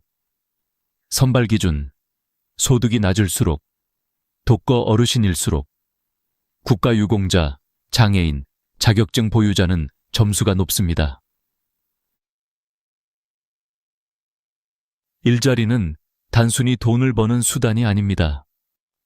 삶의 리듬을 되찾고 외로움을 덜고 세상과 이어지는 달입니다. 집 안에만 있으면 시간이 너무 길지만 밖으로 나가면 하루가 짧고 마음이 젊어집니다. 그래서 저는 이렇게 말씀드립니다. 이건 일자리가 아니라 당신의 두 번째 인생입니다. 이제 다음은 네 번째 주제입니다. 병원비 부담이 줄어드는 확실한 방법. 나이가 들수록 병원에 가는 일은 늘어나지만 그만큼 돈 걱정도 커지죠. 하지만 2025년부터 달라집니다. 어떻게 줄어드는지 구체적으로 알려드릴게요. 살다 보면 누구나 병원에 갈 일이 생기죠. 특히 나이가 들면 더 자주 병원 문을 열게 됩니다. 그럴 때마다 마음 한켠이 불안해집니다. 이번엔 얼마나 나올까? 혹시 또 카드값이 밀리면 어쩌지? 하지만 여러분, 이제 그 걱정을 조금 덜 수 있게 됐습니다. 2025년부터 병원비 부담이 확 줄어듭니다. 먼저 가장 반가운 소식부터 말씀드릴게요. 75세 이상 어르신의 외래진료비 본인 부담률이 30%에서 25%로 내려갑니다. 5폰트밖에 안 되잖아? 하실 수도 있죠. 하지만 자주 병원 다니시는 분들에게는 이 5%가 큽니다. 1년에 병원비가 200만 원이라면 10만 원을 아끼는 셈이에요. 매달 약값, 진료비, 검사비가 모이면 꽤 큰 돈이죠. 이 제도의 목적은 단순히 돈을 줄여주는 게 아닙니다. 아파도 병원에 가지 못하는 어르신이 없게 하자. 이게 정부의 생각이에요. 실제로 통계청 자료를 보면 75세 이상 어르신 중 3명 중 1명은 돈이 없어서 병원을 못 간 적이 있다고 답했습니다. 그 현실을 바꾸기 위한 첫걸음이 바로 이번 개편이에요. 또 하나, 건강보험 본인 부담 상한액 제도를 꼭 알아두셔야 합니다. 이건 정말 많은 분들이 모르세요. 1년 동안 낸 병원비가 일정 금액을 넘으면 그 초과분은 국민건강보험공단이 돌려줍니다. 예를 들어볼까요? 서울 강동구에 사는 72세 박정숙 할머니는 작년에 병원비로 약 620만 원을 냈습니다. 퇴원하고 나서 집으로 편지가 한 통 왔어요. 본인 부담 상한액 초과금 135만 원을 환급해드립니다. 그때서야 알았다고 하셨습니다. 그 돈이 다시 들어올 줄은 몰랐어요. 이런 제도가 있는 줄 처음 알았어요. 그럼 어떻게 확인하느냐? 너무 간단해요. 국민건강보험공단 1577-1000으로 전화하세요. 제가 올해 병원비를 얼마나 냈는지, 상한액을 넘었는지 알고 싶어요. 이 한마디면 상담원이 다 확인해 줍니다. 자동으로 돌려받는 경우도 있지만 가끔 주소나 계좌 정보가 틀리면 누락될 수도 있습니다. 그래서 꼭 한번 확인 전화하는 게 좋아요. 그리고 또 하나, 저소득층 어르신 의료비 지원 제도가 있습니다. 기초생활수급자이거나 차상위계층이라면 병원비의 대부분을 국가가 부담합니다. 예를 들어 차상위계층 어르신은 입원비 본인 부담률이 10%, 외래진료비는 5%로 줄어듭니다. 병원에서 접수할 때 차상위 본인 부담 경감 대상자입니다. 이렇게 말씀하시면 바로 할인 적용됩니다. 그럼 약값은 어떨까요? 2025년부터는 고혈압, 당뇨 등 만성질환 약을 장기 처방받을 수 있게 됩니다. 지금까지는 매달 병원에 가야 했지만 이제는 의사와 상의해서 3개월치까지 한 번에 처방받을 수 있습니다. 병원비도 줄고 시간도 아낄 수 있죠. 저는 이런 제도를 볼 때마다 한 가지 생각이 듭니다. 이건 어르신들을 위한 복지가 아니라 평생 성실히 살아온 사람에 대한 보답이다. 젊을 땐 세금 내고 국민연금 내고 자식 키우고 나라를 위해 일한 세대잖아요. 이제는 그 노고에 대해 돌려받는 시간입니다. 여기서 꼭 기억하세요. 75세 이상 외래진료비 25%로 인하 병원비가 너무 많으면 상한액 초과분 환급 기초생활수급자 차상위층은 병원비 최대 90%, 감면 만성질환 약 3개월치 장기 처방 가능. 이 4가지만 챙기셔도 1년에 수십만 원 이상 절약할 수 있습니다. 박정숙 할머니는 이렇게 말씀하셨어요. 예전엔 병원 가는 게 무서웠어요. 근데 지금은 덜 걱정돼요. 돈보다도 마음이 편해졌어요. 그 말이 참 따뜻했어요. 건강한 노후란 돈이 많은 게 아니라 걱정이 적은 삶이잖아요. 이제 그 다음은 겨울이 다가올수록 꼭 알아야 할 이야기입니다. 난방비와 전기요금을 절반으로 줄여주는 방법. 에너지 바우처 제도가 올해부터 완전히 달라졌습니다. 혼자 사는 분도 부부가 사는 분도 꼭 신청하셔야 해요. 다음은 겨울을 따뜻하게 만들어줄 지원금 이야기, 에너지 바우처입니다. 겨울이 다가오면 제일 먼저 떠오르는 게 있죠. 난방비. 한겨울에는 보일러를 조금만 켜도 요금이 훅 올라갑니다. 특히 혼자 사시는 어르신들, 기초생활수급자분들에게는 정말 큰 부담이에요. 그런데 올해부터 이 걱정을 크게 덜 수 있게 됐습니다. 2025년 에너지 바우처 제도 완전히 달라졌습니다. 먼저 금액부터 알려드릴게요. 혼자 사는 분은 29만 5천 원, 두 분이 함께 사시면 43만 3천 원, 3명이면 57만 2천 원, 4명 이상이면 70만 1천 원까지 지원됩니다.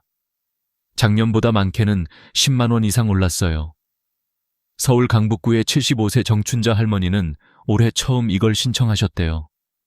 작년엔 몰라서 못 받았는데 올해는 동사무소 직원이 알려줘서 받았어요. 정말 다행이죠.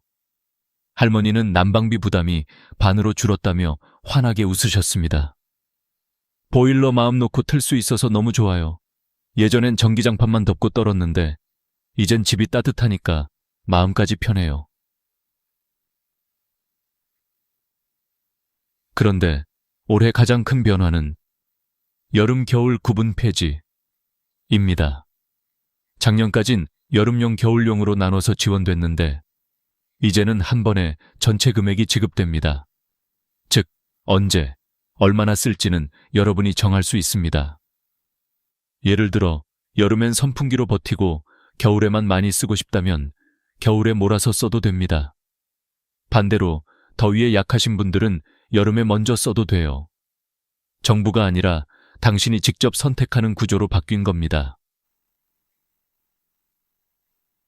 그럼 누가 받을 수 있느냐고요? 이 조건에 해당되면 받을 수 있습니다. 1. 기초생활수급자, 생계, 의료, 주거, 교육급여 중 하나라도 받는 분. 2. 그리고 아래 조건 중 하나라도 해당되면 됩니다. 만 65세 이상 어르신, 장애인, 영유아가 있는 가정, 임산부, 중증 질환자, 한부모 가족. 신청은 간단합니다. 방법 1. 주민센터 방문 신분증만 들고 가까운 주민센터로 가세요. 에너지 바우처 신청하러 왔어요. 담당자가 신청서와 함께 사용 방법을 안내해 줍니다.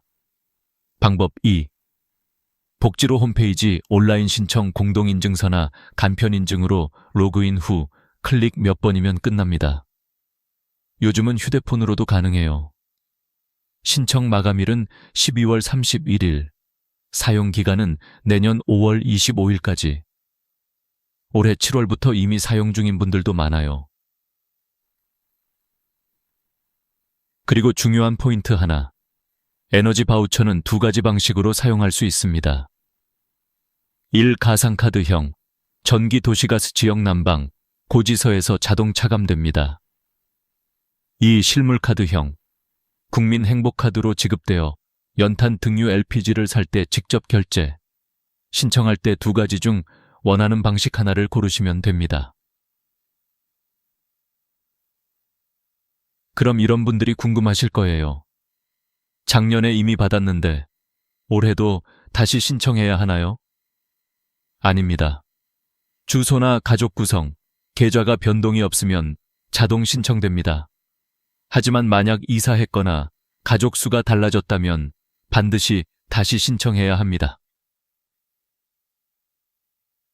정리해 드릴게요.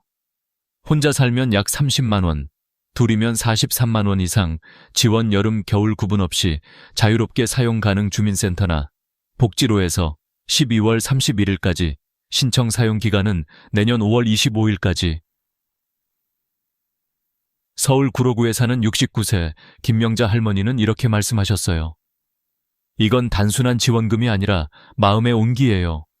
보일러 켤 때마다 나라가 나를 기억해준다는 느낌이 들어요. 그 말이 참 따뜻했습니다. 에너지 바우처는 겨울의 온도뿐 아니라 마음의 온도를 올려주는 제도입니다.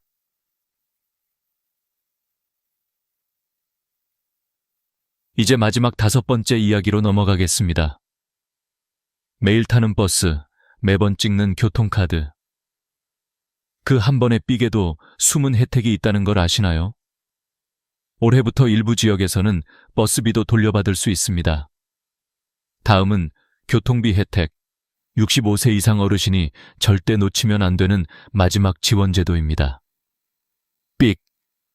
버스나 지하철을 탈 때마다 듣는 익숙한 소리. 하지만 여러분, 그 한 번에 삑에 숨은 돈이 있다는 걸 알고 계셨나요? 2025년부터는 65세 이상 어르신의 교통비 지원이 전국으로 확대되고 있습니다. 그냥 몇천 원 아끼는 거겠지라고 생각하실 수 있지만 매일 이용하신다면 1년에 수십만 원이 절약됩니다. 매언저, 가장 기본이 되는 건 지하철 무료 이용 제도입니다. 65세 이상이라면 전국 어디서나 무료로 이용 가능하죠. 서울, 부산, 대구, 광주, 인천, 어디든 경로우대 교통카드 한 장이면 충분합니다. 그런데 문제는 버스입니다. 지하철은 공짜인데 버스는 유료인 지역이 많아요. 그래서 정부와 지방자치단체들이 올해부터 버스비 지원 시범 사업을 시작했습니다. 대표적인 곳이 경기도 화성, 안양, 평택, 성남, 의왕, 남양주입니다.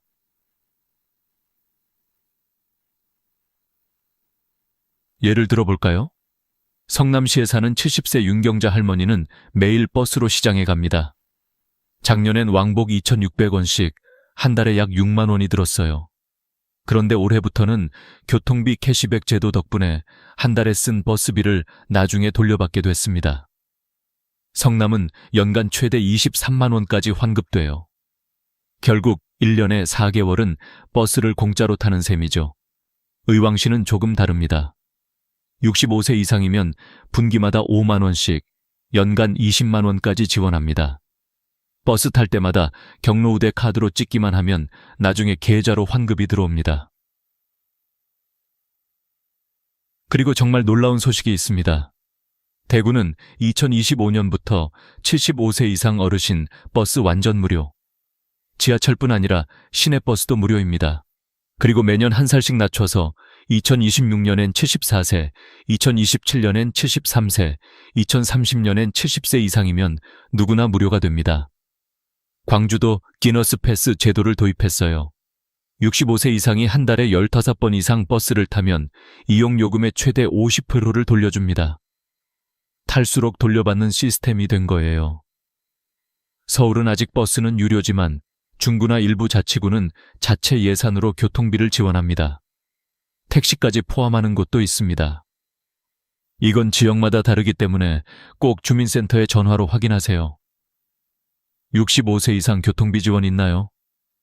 이 한마디면 담당자가 바로 알려줍니다. 이제 신청 방법을 정리해 드릴게요.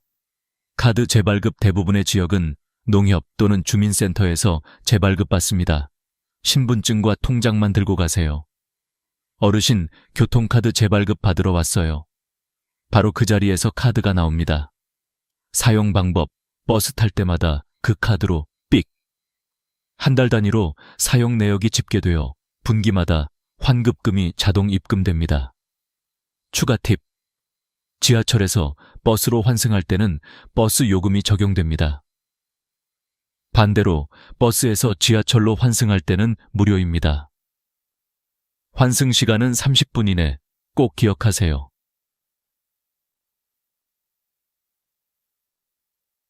마지막으로 KTX와 SRT 할인 혜택도 있습니다. 65세 이상은 평일 기준 30% 할인, 코레일톡 앱이나 역 창구에서 경로우대 선택만 하면 됩니다. 이젠 기차 타고 손주 보러 가는 길도 부담이 덜해요. 한 어르신의 말처럼 이건 단순한 교통비 절감이 아니라 이동의 자유를 되찾는 제도입니다. 이제 5가지 정책을 모두 살펴봤습니다. 기초연금, 일자리, 병원비, 에너지 바우처, 교통비 지원. 이 5가지를 챙기면 월 평균 생활비를 50만 70만 원 절약할 수 있습니다. 무엇보다 중요한 건 신청해야만 받을 수 있다는 점. 지금 바로 전화하고 확인하고 움직이세요. 다음은 마지막 이야기입니다. 놓치지 않기 위한 실전 행동 체크리스트 10가지. 오늘 당장 해야 할 일을 하나하나 정리해 드리겠습니다. 새로운 기회의 문, 이제는 나이 들었으니 내가 할 수 있는 게 뭐가 있을까? 어르신들 중 많은 분들이 이렇게 속으로 한 번쯤은 생각해 보셨을 겁니다. 젊을 때는 가족을 위해 앞만 보고 달렸지만 정작 은퇴하고 나면 세상과 조금 멀어진 느낌. 밖은 너무 빨리 변하고 나는 어느 순간 멈춰 서 있는 사람처럼 느껴지는 때 말입니다. 그런데요, 여러분. 2026년 1월부터 아주 큰 변화가 조용히 우리 곁으로 다가옵니다. 누구는 그 기회를 알아보고 당당하게 손을 뻗고 누구는 나 같은 사람이 뭘 하며 그대로 놓쳐버립니다. 이 차이가 어떤 결과를 만드는지 우리는 이미 평생 살아오며 많이 보아왔죠. 이번에 시작되는 시니어 경력 활용 일자리 사업은 단순히 일자리가 늘었다가 아닙니다. 어르신들의 경험을 다시 사회의 중심으로 초대하는 제도입니다. 다시 말해, 여러분이 살아오며 겪은 일들, 그 수많은 일상의 선택, 책임, 배려, 인내, 그 모든 것이 이제는 돈이 됩니다. 생각해 보십시오. 우리는 평생을 가족을 위해 살아왔습니다. 회사에서, 논과 밭에서, 시장에서, 학교에서, 공장에서 땀을 흘리며 버티고 견디고 지켜냈습니다. 그런데 은퇴를 하고 나면 그 소중한 경험이 마치 한순간에 쓸모 없어지는 것처럼 취급받곤 했습니다. 다 끝난 거 아니야? 이제 쉬어야지. 배울 것도 없고 할 것도 없지. 하지만 그건 사실이 아니었습니다. 오히려 지금 이 사회는 경험이 많은 사람, 공감할 줄 아는 사람, 말 한마디에 따뜻함이 묻어나는 사람을 간절히 필요로 하고 있습니다. 특히 요즘 사회는 너무 빠릅니다. 너무 생산적이고 효율적이기만 합니다. 사람보다 숫자를 먼저 보죠. 하지만 어린이와 노약자, 상담과 돌봄, 안내와 대화가 필요한 공간에서는 따뜻한 손과 느리지만 깊은 눈이 필요합니다. 그게 바로 어르신들입니다. 이번 사업은 여러분을 도움을 받는 사람이 아니라 함께 사회를 지키는 사람으로 바라봅니다. 그리고 이것이 중요한 이유는 돈 때문만이 아니라 존재감의 회복 때문입니다. 사람은 누구나 누군가에게 필요하다는 느낌이 들 때 살아 있습니다. 내가 누군가를 돕고 있다. 내가 아직 쓰임이 있다. 내가 이 사회의 일원이다. 이 감각이 무너지는 순간 마음이 먼저 늙기 시작합니다. 여러분은 이미 알고 있습니다. 몸이 늙는 것보다 더 무서운 것은 마음이 멀어지는 것이라는 걸요. 그래서 이번 기회는 단순한 일자리가 아닙니다. 삶을 다시 연결하는 통로입니다. 새로운 곳에서 새로운 사람들과 이야기하며 나의 경험을 나누고 또 그 속에서 삶의 리듬을 다시 찾는 것. 여유로운 하루 속에 3시간만 천천히, 부드럽게, 그러나 분명히 나의 자리를 지키는 시간. 이것이 앞으로 다가올 변화의 첫걸음입니다. 그리고 이건 아주 늦은 것도 아니고 너무 이른 것도 아닙니다. 딱 지금입니다. 왜냐하면 65세 이후의 삶은 끝이 아니라 또 한 번의 인생의 시작이기 때문입니다. 우리가 20대 때는 앞으로 무엇을 살아갈지 고민했고 40대 때는 가족을 책임지기 위해 버텼고 60대가 되면 이제는 나를 위한 선택을 해야 할 때입니다. 돌아보면 살아온 시간은 이미 훌륭했습니다. 힘든 날도 있었고 외로운 날도 있었지만 그건 모두 이 자리까지 오기 위한 과정이었습니다. 따라서 이번 기회는 나도 다시 한번 움직여볼까? 내가 살아온 시간을 누군가에게 나눠볼까?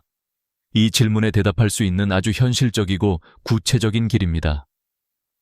지금 마음속에 작게나마 용기가 스치고 있다면 그건 여러분이 아직 살아있다는 증거입니다. 새로운 문이 열렸습니다. 이제 들어갈 차례입니다. 문이 아직 열려 있을 때. 우리가 일자리를 고를 때 가장 먼저 생각하는 것은 결국 2가지입니다. 얼마를 벌 수 있는가, 그리고 얼마나 힘들지 않은가.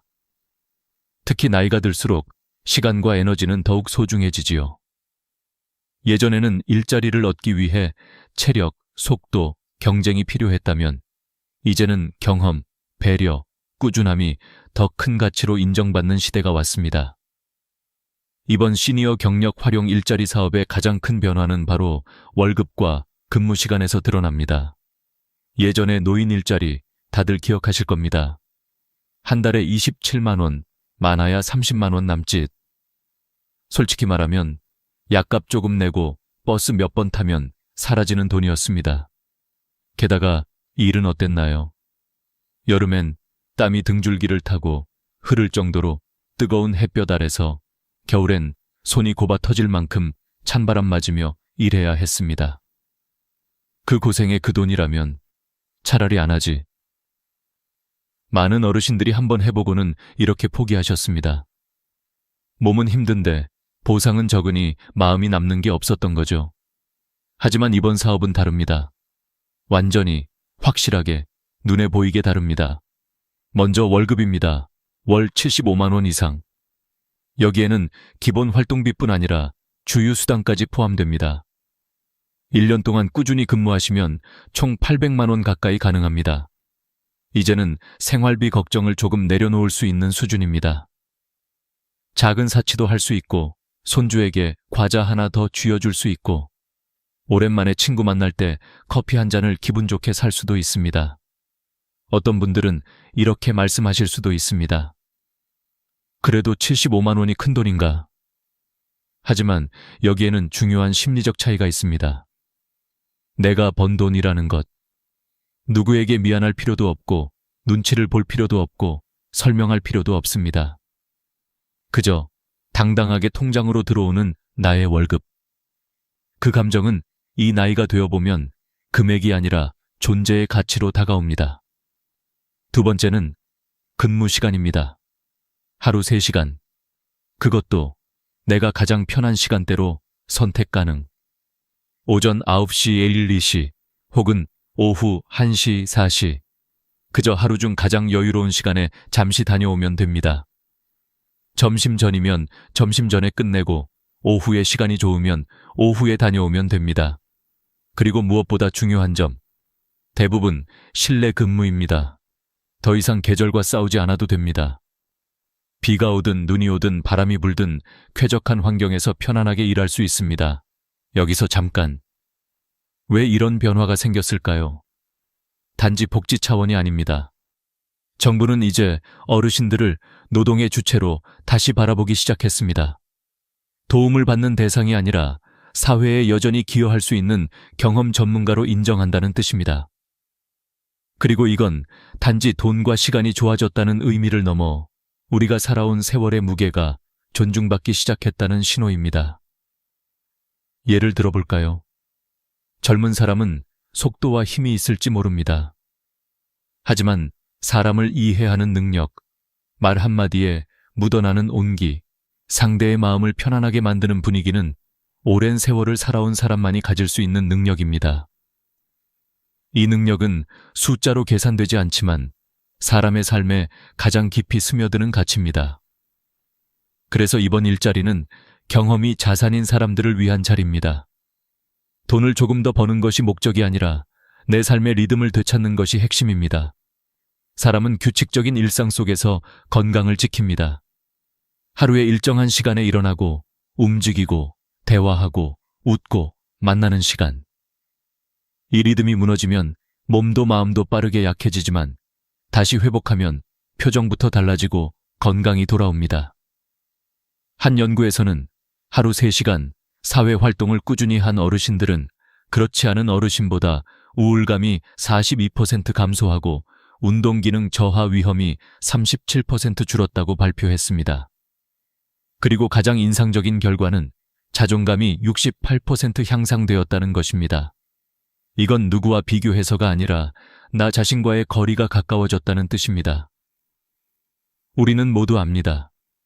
사람은 몸이 아니라 마음이 늙을 때부터 진짜 늙는다는 것을.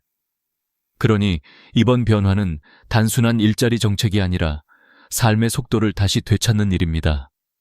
천천히, 그러나 분명하게. 이제 중요한 건 한 가지입니다. 할 수 있을까? 가 아니라 해볼까? 입니다. 여러분의 인생은 아직 끝나지 않았습니다. 아니, 어쩌면 지금부터가 진짜 나를 위한 시간일지도 모릅니다. 어떤 일을 하게 될까? 이제 많은 분들이 가장 궁금해하시는 부분입니다. 도대체 무슨 일을 하게 되는 건가? 내가 할 수 있는 일일까? 힘들지 않은 일일까? 여기서 중요한 것은 이번 일자리의 핵심이 경험을 활용하는 일이라는 점입니다. 몸을 많이 쓰는 일이 아니라 사람을 대하고 보살피고 안내하고 함께 있어주는 일이 중심입니다. 그렇기 때문에 특별한 자격증도 빠른 손과 발도 체력 경쟁도 필요하지 않습니다. 사실 가장 큰 자격은 이미 여러분이 평생 살아오면서 갖추었습니다.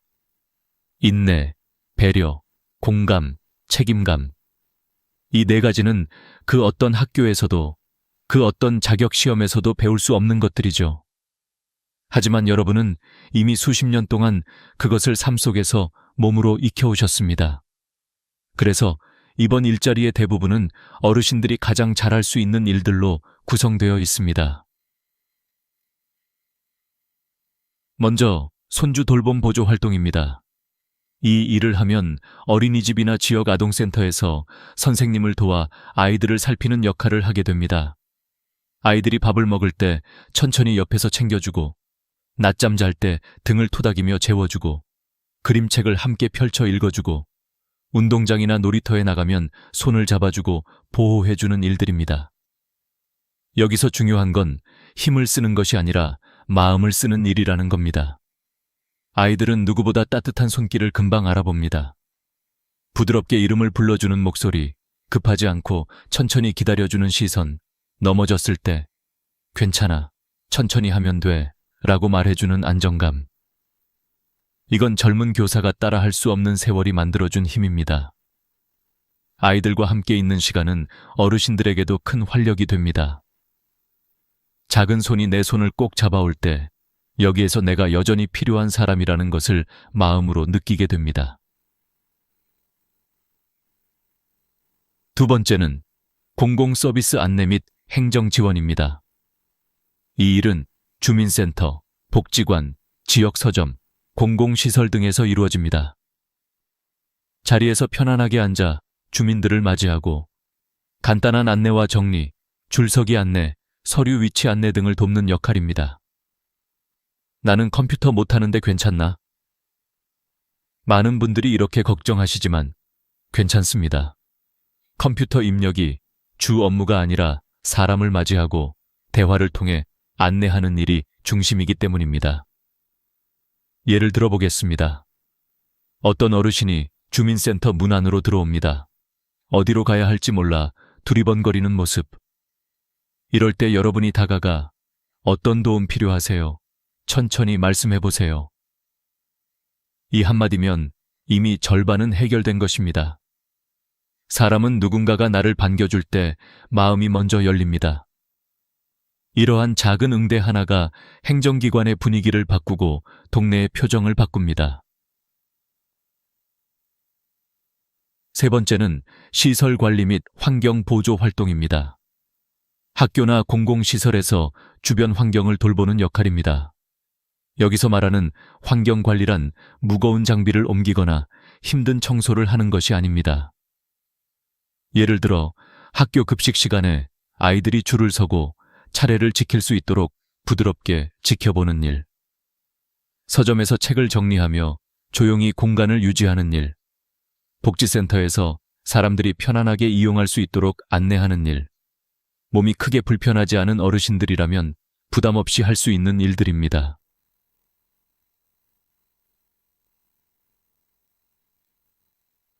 여기서 중요한 점은 이 일들이 단순한 노동이 아니라는 것입니다. 이건 사람과 사람을 이어주는 일, 관계 속에서 서로의 삶을 부드럽게 떠받쳐주는 일입니다. 젊은 사람은 빠르게 움직이지만 속도가 빠른 만큼 마음은 쉽게 지칩니다. 하지만 어르신들은 속도는 느려도 마음을 오래 쓰고 깊게 쓸 줄 아는 사람들입니다.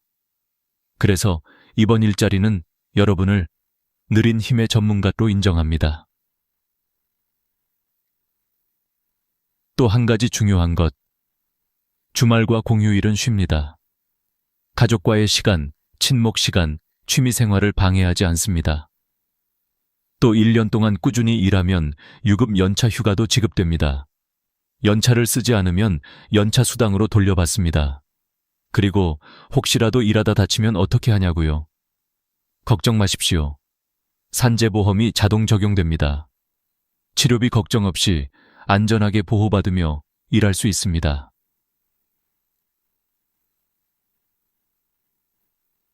이쯤 되면 마음속에 질문이 하나 생길 겁니다. 나는 정말 할 수 있을까? 정답은 예, 이미 충분합니다. 평생을 살아오며 사람을 이해하고 세상을 견디고 가족을 지켜낸 그 마음 하나면 충분합니다. 세상은 지금 여러분의 느리고 단단한 지혜가 필요합니다. 그리고 그 지혜가 이제는 당당한 월급이 됩니다. 신청 조건과 절차, 이제 마음속에서 조금씩 용기가 피어나고 있다면 다음 질문은 자연스럽게 이렇게 이어질 겁니다. 좋아. 그럼 나는 신청할 수 있을까? 어디로 가야 하고 무엇을 준비해야 하지? 혹시 복잡한 건 아닐까? 걱정하지 않으셔도 됩니다. 이번 사업의 가장 큰 장점 중 하나는 신청 문턱이 매우 낮아졌다는 것입니다. 예전에는 조건이 너무 많았습니다. 소득 기준에 걸리고 기초연금을 받으면 제외되고 자격증이 있어야 하고 이런 장벽들이 어르신들의 발걸음을 막았던 것이 사실입니다. 하지만 지금은 달라졌습니다. 핵심은 단 하나, 만 65세 이상이면 누구나 신청할 수 있습니다. 학력은 상관없습니다. 과거 직장 경력이 있든 없든 상관없습니다. 재산이 많든 적든 상관없습니다. 자녀가 있든 없든 혼자 살든 함께 살든 전혀 문제되지 않습니다. 그리고 무엇보다 많은 분들이 걱정하셨던 부분, 기초연금을 받고 있어도 이 일자리에 참여할 수 있습니다. 이제는 받으면 일자리 못한다는 오래된 걱정을 버리셔도 됩니다. 기초연금과 월급을 동시에 받는 것이 가능합니다. 다만 예외가 되는 경우가 단 2가지 있습니다. 첫째, 생계급여를 받고 계신 분. 둘째, 현재 다른 직장에서 4대 보험을 내고 계신 분. 이 2가지에 해당하지 않는다면 여러분은 그냥 신청하시면 됩니다. 정말로 그게 전부입니다. 그리고 여기서 중요한 사실을 하나 더 말씀드리겠습니다. 정부는 이번 사업을 위해 예산을 매우 크게 책정했습니다. 즉, 자리 경쟁이 너무 치열해서 떨어질까 걱정. 그럴 가능성은 생각보다 높지 않습니다. 원하는 마음과 꾸준히 참여할 의지, 이 2가지만 있다면 대부분 선발된다고 보시면 됩니다. 그럼 신청 방법은 어떻게 될까요? 가장 쉬운 방법은 신분증 하나 들고 가까운 주민센터, 행정복지센터 또는 노인복지관에 가시는 것입니다. 문을 열고 들어가 이렇게 말씀하세요. 시니어 경력 활용 일자리 신청하러 왔습니다. 그러면 담당 직원이 신청서를 줍니다.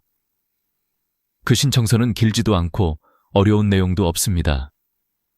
이름, 연락처, 건강상태, 집 주소, 선호하는 근무시간, 집 근처, 희망 근무지. 이 정도만 적으면 됩니다. 혹시 글씨 쓰는 것이 불편하신 분들은 직원에게 천천히 부탁하셔도 됩니다. 손이 조금 불편해서요. 그러면 천천히 친절하게 도와드릴 겁니다. 그러라고 있는 사람들입니다. 그 신청 시기 또한 중요합니다. 2025년 12월부터 전국적으로 모집 접수가 시작됩니다. 여기서 가장 중요한 팁 하나. 선착순은 아니지만 먼저 신청한 사람이 더 유리합니다. 왜냐하면 지자체는 신청서를 검토할 때 먼저 들어온 신청서부터 배정 우선순위를 고려하기 때문입니다. 즉, 같은 조건이라면 빨리 신청한 사람이 먼저 선택됩니다. 그러니 조금 있다가 하지 뭐 라고 미루지 마십시오. 미루는 건 기회를 잃는 가장 쉬운 방법입니다. 그리고 또 하나 반드시 기억해야 할 팁. 신청서에 희망 근무지 1순위, 2순위, 3순위를 꼭 적어야 합니다. 이거 정말 중요합니다. 왜냐하면 여러분은 하루 3시간씩 매일 출퇴근을 하셔야 합니다. 집에서 너무 먼 곳을 배정받으면 일을 시작하기 전에 이미 지치게 됩니다. 가장 좋은 장소는 집에서 걸어서 갈 수 있는 거리입니다. 혹은 버스로 현대 15분 내 이동할 수 있는 곳. 자신의 생활에 맞춰 선택하면 일이 습관처럼 자연스럽게 자리 잡습니다.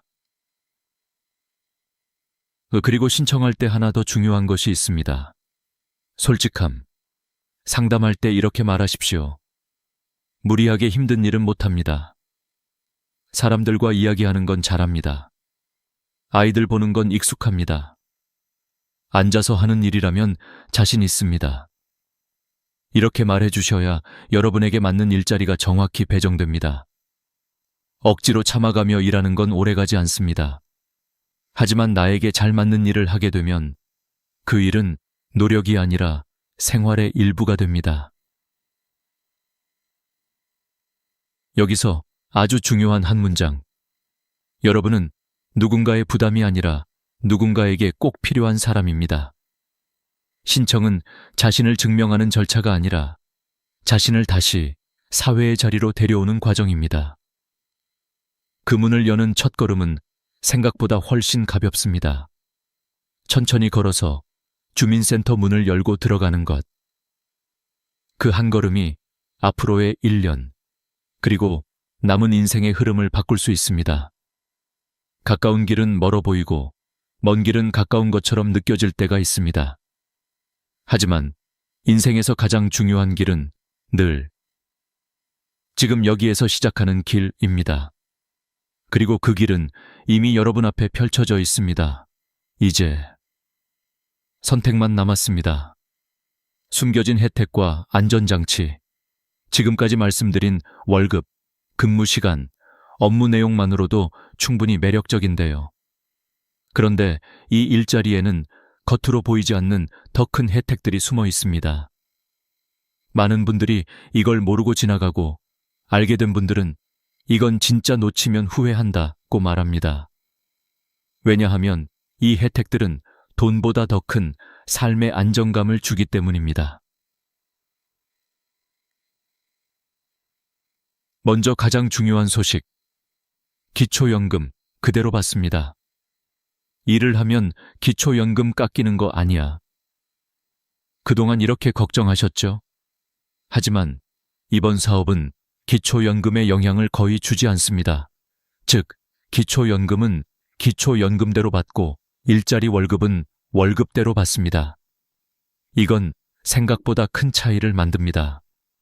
예를 들어 기초연금으로 30만 원, 여기에 일자리 월급 75만 원이 더해지면 월 105만 원 이상이 됩니다. 연간 기준으로 보면 1,200만 원 이상의 자립소득을 갖게 되는 것입니다. 누구에게도 미안할 필요 없는 나의 돈, 내 손으로 번 돈. 이 감정은 단순한 숫자가 아닙니다. 존엄입니다. 자존심입니다. 스스로를 지탱하는 힘입니다. 그리고 두 번째 혜택. 산재보험이 자동 적용됩니다. 혹시라도 일하다가 다치면 어떡하지? 연세 있으신 분들이 제일 걱정하시는 부분입니다. 하지만 걱정하지 않으셔도 됩니다. 만약 근무 중 다치는 일이 생기면 치료비는 국가에서 책임집니다. 병원비 때문에 마음 졸일 필요 없습니다. 내가 늙어서 다른 사람에게 피해 줄까? 이렇게 눈치 볼 필요도 없습니다. 안전하게 보호받으며 일할 수 있는 구조입니다. 그리고 또 하나, 명절 수당입니다. 설날, 추석. 큰 명절에는 10만 원씩 추가 수당이 지급됩니다. 10만 원이 큰 돈인가? 라고 할 수도 있지만 명절 상 차릴 때, 손주들 용돈 줄 때, 가족들이 모였을 때 당당히 머리를 들고 웃을 수 있게 해주는 작고 단단한 여유입니다. 그 여유는 돈의 크기가 아니라 마음의 크기로 느껴집니다.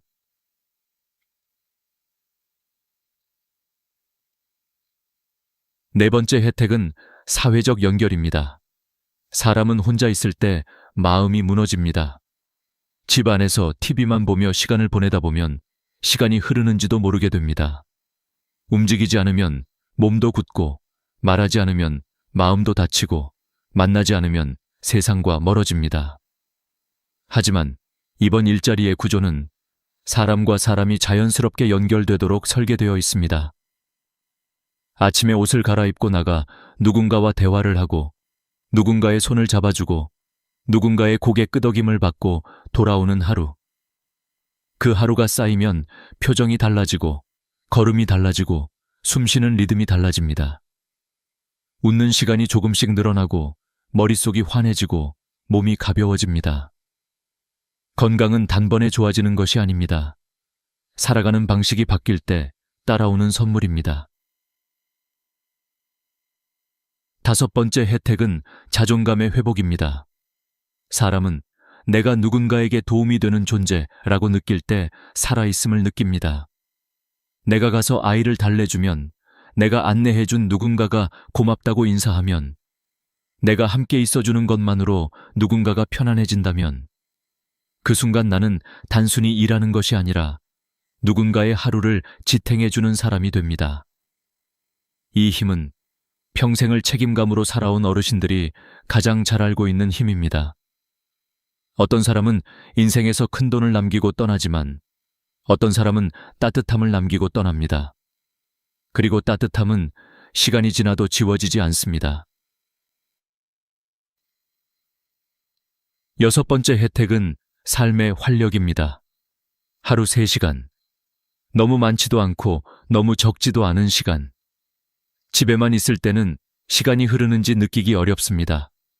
하지만 나가서 사람을 만나고 움직이고 웃고 함께 있다 보면 하루가 다시 하루처럼 느껴집니다.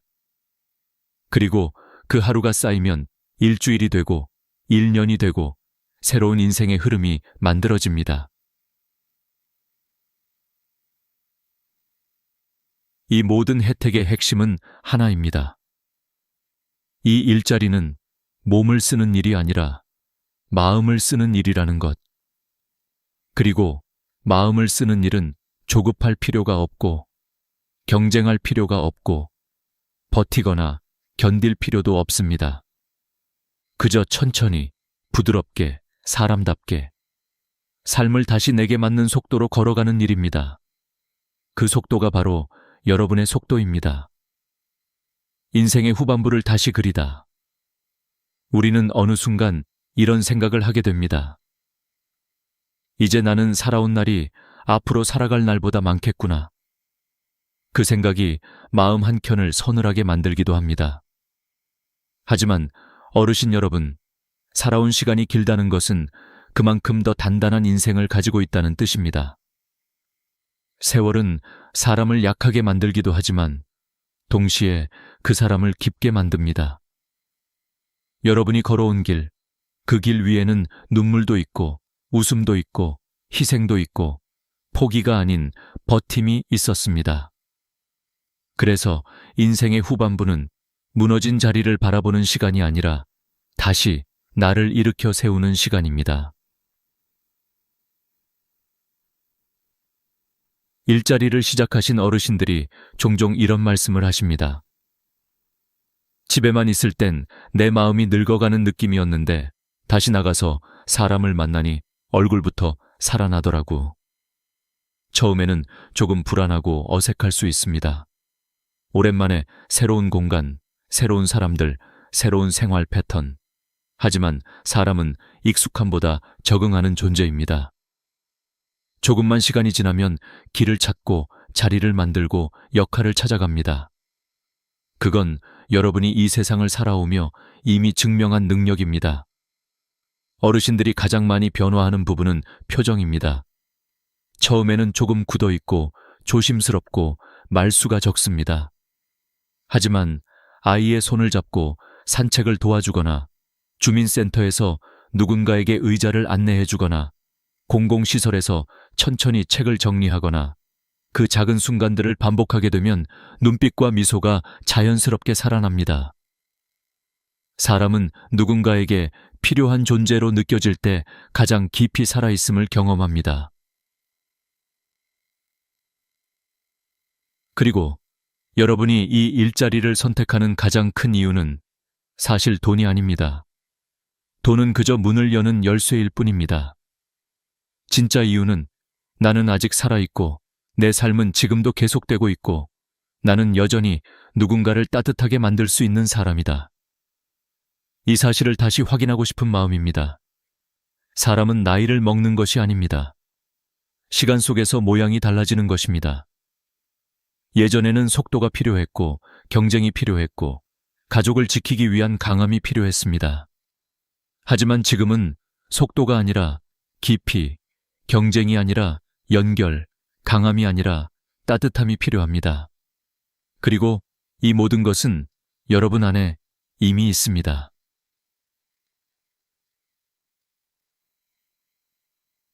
인생은 두 번 꽃이 핍니다. 한 번은 청춘에, 그리고 또 한 번은 지금 같은 때에. 사람은 나이 들수록 겉모습은 조금씩 작아지지만 마음은 더 넓어지고 깊어집니다. 손주와 손을 잡고 걷는 길, 이웃과 서로 안부를 묻는 대화, 일 끝나고 집으로 돌아오는 가벼운 발걸음. 그 속에 담긴 평온함은 젊어서 바쁘게 살던 때에는 절대로 얻을 수 없었던 선물입니다. 지금까지의 삶이 누군가를 위해 달려온 삶이라면 이제부터의 삶은 나를 위한 삶이어야 합니다.